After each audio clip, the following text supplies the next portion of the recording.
Hi friends. இன்னைக்கு Sunday. காலையில சீக்கிரம் எழுந்துச்சு வெங்காயம், தக்காளி கூடவே கொஞ்சம் கீரை வாங்க வேண்டியது இருந்துச்சு. அதெல்லாம் வாங்கிட்டு வரப்பவே கொஞ்ச சிக்கன் எடுத்துட்டு வந்துட்டோம். 2 நாளைக்கு முன்னாடி பிரியாணி சாப்பிடணும்னு தோணுச்சேன்னு சொல்லிட்டு ஒரு கடையில ஆர்டர் போட்டு சாப்பிட்டோம் அப்டின்னா அது அந்த அளவுக்கு ஒண்ணும் டேஸ்ட் பிடிக்கல. பயங்கர காரமா இருந்துச்சு.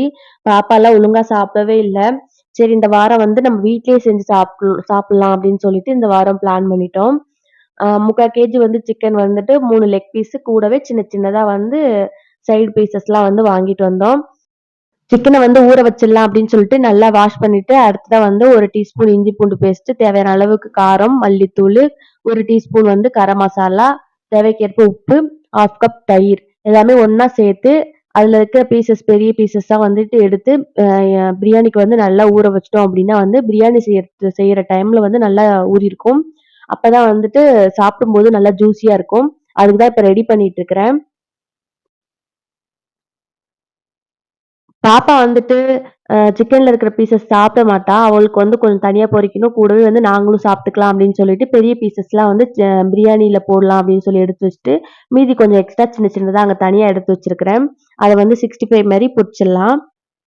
நான் 65 செய்யறதுக்கு தனியா மசாலாலாம் எதுவும் கடையில வாங்கல. நான் சும்மா ஜஸ்ட் இஞ்சி பூண்டு பேஸ்ட் கூடவே கொஞ்சமா மிளகாய் தூள், பாப்பா காரம் சாப்பிட மாட்டா. 1/2 லெமன் இத மட்டும் புழிஞ்சு விட்டு, தேவையான அளவுக்கு உப்பு. இத போட்டு எடுத்து வச்சிருக்க சிக்கன் எல்லாத்தையும் ஒண்ணா போட்டு மிக்ஸ் பண்ணி ஒரு 1/2 அன் ஹவர்லேருந்து 1 ஹவர் ஊறுனுச்சு அப்படின்னா, அந்த காரம் எல்லாம், உப்பெல்லாம் உள்ள போயிட்டு நல்லா ஜூஸியா இருக்கும் பொரிக்கிற டைம்ல. பொரிக்கிற டைம்ல மட்டும் நான் கொஞ்சமா கார்ன்ஃப்ளவர் மாவும், அரிசியும் சேர்த்துப்பேன். ஏன்னா சிக்கன்ல இருக்கிற தண்ணிலாம் வெளியில கொஞ்சம் லிக்விட் மாரி இருக்கும் இல்லைங்களா? அதனால அரிசி மாவும், சோள மாவும் சேர்த்துட்டோம் அப்படின்னா, நமக்கு அது சாப்பிடும்போது நல்லா மொறுமொறுன்னு நல்லா ஜூஸியா இருக்கும். நாங்க வேலை செஞ்சுட்டு இருக்கிறப்ப பார்த்தீங்கன்னா பாப்பா, தம்பி 2 பேரும் தனியா விளையாடிட்டு இருப்பாங்க எப்போதுமே. பாப்பா கூட தம்பி ஜாலியா விளையாடுவான். தம்பிக்கு பிரியாணிலாம் குடுக்கல, இன்னும் பழகல. அவனுக்கு ஒயிட் ரைஸ் தான் குடுக்கணும். சரி நம்ம வேலைய ஸ்டார்ட் பண்றதுக்கு முன்னாடி அவனுக்கு சாப்பாடு வச்சுட்டோம் அப்டின்னா, ரசம் வச்சுக்கலாம். ரசத்துல சாதம் வச்சு சாப்ட்டுப்பான் அப்டின்னு சொல்லிட்டு, சாதம் சிம்ல வச்சுட்டு, கூடவே தேவையான அளவுக்கு முட்டையும் வேக வச்சுட்டு இருக்கிறேன். அடுத்ததா அ கத்திரிக்காய் செய்யறதுக்கும், ரசம் செய்யறதுக்கும் புளியும், கொஞ்சமா அரிசி பிரியாணிக்கும் எடுத்து வச்சிருக்கேன். இன்னும் தண்ணி ஊத்தல. பிரியாணி ஸ்டார்ட் பண்றதுக்கு முன்னாடி ப்ரிப்பரேஷன் பண்ணலான்னு சொல்லிட்டு, தேவையான வெங்காயம், தக்காளி, புதினாலாம் ஆயலான்னு சொல்லிட்டு எடுத்துட்டு இருந்தேன். நின்னுட்டே சமைக்கிறதுக்கு கஷ்டமா இருக்குமே, சரி கொஞ்சம் ரிலாக்ஸா டிவில நல்ல ஷோ ஒண்ணு ஓடுனுச்சு. பார்த்துட்டே கட் பண்ணலாம் அப்படின்னு சொல்லிட்டு ஹால்ல உட்காந்தாச்சு. பார்த்தீங்கன்னா தனியா விளையாடிட்டு இருந்த 2 பேரும் நம்ம கூட சேர்ந்துட்டாங்க. ஒழுங்காவும் ஒண்ணும் பண்ணல. பாப்பா சமத்தா அவ பாட்டுக்கு கீரை உருவுறதுல ஆர்வமா இருந்தா. தம்பி கொஞ்ச நேரம் பொருளெல்லாம் எடுத்து எடுத்து பார்த்துட்டு இருந்தான். கடைசில என்ன ஆயிடுச்சுன்னா பேஸ்கெட்ட அப்படியே கவுத்து விட்டுட்டான். சரி இவன் பக்கத்துல உட்கார்ந்திருந்தா ஒழுங்கா வேலை செய்ய விட மாட்டான். நமக்கு டைமும் ரொம்ப ஆயிடுச்சு அப்படின்னு சொல்லிட்டு நான் தூக்கிட்டு கிச்சனுக்கு ஓடிட்டேன். பாப்பா என்ன பண்ணிட்டா, பாப்பா கீரை உருவுறது, கருவேப்பிலை, புதினா, முருங்கைக்கீரைலாம் அவ கொஞ்சம் உருவுறதுக்கு கொஞ்சம் ரொம்ப ஆர்வமா, ஆசையா இருப்பா. அவ அந்த பேஸ்கெட்ல இந்த புதினாவ எல்லாத்தையும் எடுத்துட்டு போய் தனியா ஒரு ரூம்ல உட்காந்துக்கிட்டா. நான் உருவி தரேம்மா அப்படின்னு சொல்லிட்டு. இப்போ நான் ரசம் ஃபர்ஸ்ட்டு செஞ்சுட்டோம் அப்படின்னா, சைட்ல மத்த வேலைய செஞ்சுக்கலாம் அப்படின்னு சொல்லிட்டு, ஃபர்ஸ்ட்டு ரசம் செஞ்சுட்டேன். ஏன்னா தம்பி நடுவுல அழுதாலுமே அவனுக்கு சாப்பாடும், ரசம் குடுத்துக்கலாம் அப்படின்னு சொல்லி. இன்னைக்கு என்னென்ன பிளான் பண்ணியிருக்கேன் அப்படின்னு சொல்லி பார்த்தீங்கன்னா, ஆ எண்ணெய் கத்திரிக்காய், ஆ ரைத்தா, ரசம், சிக்கன் பொரிக்கிறதுக்கு, அப்புறம் பிரியாணி அவ்வளோதான். நான் எப்போதுமே அடுப்புல வேலை செஞ்சுட்டு இருக்கிறப்பவே சைட்ல தேவையான பொருளெல்லாம் கட் பண்ணிப்பேன். இப்போ எண்ணெய் கத்திரிக்காய்க்கு தேவையான தக்காளி, அதுக்கப்புறம் கத்திரிக்காயெல்லாம் கட் பண்ணிட்டு, கூடவே பிரியாணிக்கு தேவையான வெங்காயம், தக்காளிலாம் கட் பண்ணிட்டு இருக்கிறேன். எண்ணெய் கத்திரிக்காய் செய்றது ரொம்பவே ஈஸி. கொஞ்சம் தேவையான அளவு கொஞ்சம் நெறையாவே எண்ணெய் ஊத்திக்கங்க. எண்ணெய் ஊத்திட்டு கடுகு, உளுந்து அதெல்லாம் பொரிஞ்சதுக்கு அப்புறம் 1/2 டீஸ்பூன் வெந்தயம், ஜீரகம், மிளகு கொஞ்சம் தான் சேர்த்து பொரிஞ்சதுக்கு அப்புறம் நம்ம கட் பண்ணி வச்சிருக்கிற கத்திரிக்காவ எண்ணெயில போட்டு நல்லா அந்த கத்திரிக்காய் எண்ணெயிலேயே வேகணும். எண்ணெயில வெந்தா தான் நமக்கு டேஸ்ட்டும் நல்லா இருக்கும். அடுத்ததா கொஞ்சமா எள்ளும், வறுத்த வேர்க்கடலையும் பொடி பண்ணி, அதுல தண்ணி ஊத்தி நல்லா பேஸ்ட்டா அரைச்சு வச்சிருக்கேன். அந்த பேஸ்ட்ட அதுல ஊத்திட்டு மிக்ஸ் பண்ணிக்கலாம். தேவையான அளவுக்கு உப்பு, கூடவே புளி கரைசல்.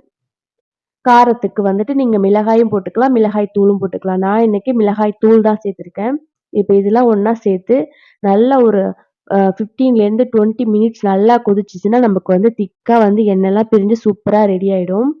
அடுத்ததா வந்துட்டு அது ரெடி ஆனதும் வேற பாத்திரத்துல மாத்தி வச்சுட்டு நான் பிரியாணி செய்ய ஸ்டார்ட் பண்ணிட்டேன். பிரியாணி வந்து கேஷுவலா வந்து எல்லார் வீட்லயுமே வந்து இப்பலாம் செய்றாங்க. எல்லாருக்குமே தெரியும். அ பார்த்தீங்கன்னா வந்துட்டு தேவையான அளவுக்கு ஸ்பைசஸ்லாம் போட்டுட்டு, கூடவே வந்துட்டு வெங்காயம், தக்காளிலாம் வதங்குனதுக்கப்புறம் ஒரு கைப்பிடி அளவு புதினாலாம் ஒண்ணா சேர்த்துட்டு நல்லா மிக்ஸ் பண்ணி, அ அது வந்து எப்போதுமே பிரியாணி செய்றப்ப டேஸ்ட்டா வரணும் அப்டின்னா, ஒவ்வொரு பொருளும் நல்லா வதங்கணும். இப்ப வெங்காயம்லாம் வந்து பொன்னிறமா நல்லா வதங்கணும். தக்காளி வந்து அப்டியே வந்துட்டு தக்காளி இருக்கிற இடமே தெரியாத அளவுக்கு வதங்கி வந்துச்சுன்னா அப்டின்னா தான், நமக்கு பிரியாணி வந்து ரொம்பவே டேஸ்ட்டா இருக்கும். அடுத்தது வந்து எல்லாத்தையும் வதக்கிட்டு, நம்ம வச்சிருந்த சிக்கனையும் ஒண்ணா போட்டு அதுல வந்து மிக்ஸ் பண்ணி குடுத்துட்டோம் அப்டின்னா வந்து, சிக்கன் கொஞ்ச நேரம் எண்ணெயில வெந்துட்டுருக்கும். அடுத்து வந்து நான் 1 கப் ரைஸ்க்கு 1 1/2 கப் தண்ணி. அந்த மாரி அளந்து நான் 2 கப் ரைஸ் எடுத்திருந்தேன். 3 கப் தண்ணி ஊத்தி வச்சுட்டேன். இந்த சைட்லயே கேப்ல வந்துட்டு நான் ஆல்ரெடி எடுத்து வச்சிருந்த சிக்கனுக்கு வந்து அரிசி மாவும், கார்ன்ஃப்ளவர் மாவும் வந்து போட்டு வச்சுட்டோம் அப்டின்னா, நமக்கு பொரிக்கிறதுக்கு கரெக்ட்டா பதம் கரெக்ட்டா இருக்கும். இந்த மாரி வந்து அரிசியும் தண்ணி ஒண்ணா வந்ததுக்கு அப்புறம், நம்ம வந்து தம் போட்டோம் அப்டின்னா, சாப்பிடுற டைம்க்கு கரெக்ட்டா இருக்கும். அடுத்ததா தம் போட்டு சிக்கன் மட்டும் பொரிச்சு எடுத்துட்டோம் அப்டின்னா, வேல கரெக்ட்டா முடிஞ்சிரும். இப்போ வந்து சிக்கன் பொரிச்சு எடுத்தோம். நான் எதுவுமே சேர்க்கல. ஜஸ்ட் வந்து இஞ்சி பூண்டு பேஸ்ட்டு, மிளகாய் தூள், உப்பு அவ்ளோதான். ரொம்பவே சூப்பரா இருந்துச்சு.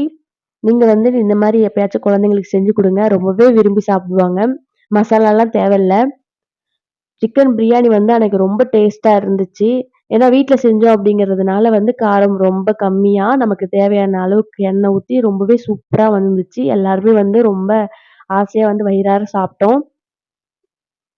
அடுத்ததா வந்துட்டு ஈவ்னிங் போல வந்து பாப்பா பார்க் போணும்னு சொன்னா. இல்லப்பா டயர்டா இருக்கு தூங்கலாம் அப்படின்னு சொன்னோம். அவ வந்து இல்ல, இல்ல போலாம்ப்பா அப்படின்னு சொல்லி கேட்டதுனால, நாங்க எல்லாருமே பக்கத்துல வந்து ஒரு பெரிய பார்க் இருக்கு. அதுல எல்லாருமே வந்து வண்டியில போயிட்டு ஜாலியா என்ஜாய் பண்ணிட்டு வந்தாச்சு. அங்க வந்து சண்டேங்கிறதுனால பயங்கர கூட்டம். குழந்தைங்களுக்கு வந்து விளையாடுறதுக்கு நெறைய பொருட்கள்லாம் வச்சிருந்தாங்க. ஊஞ்சலு, சீசாய், அதுக்கப்புறம் வந்து சர்க்கல்ல நெறைய இருந்துச்சு. பாப்பா அதுல எல்லாத்துலயுமே ஏறி விளையாண்டா. அங்க இருக்கிற ஊஞ்சல பார்த்ததுமே நானுமே சின்ன குழந்தையா மாறிட்டேனோ என்னமோ தெரியல. எனக்கும் ஆடணும்னு ஆசை வந்துருச்சு.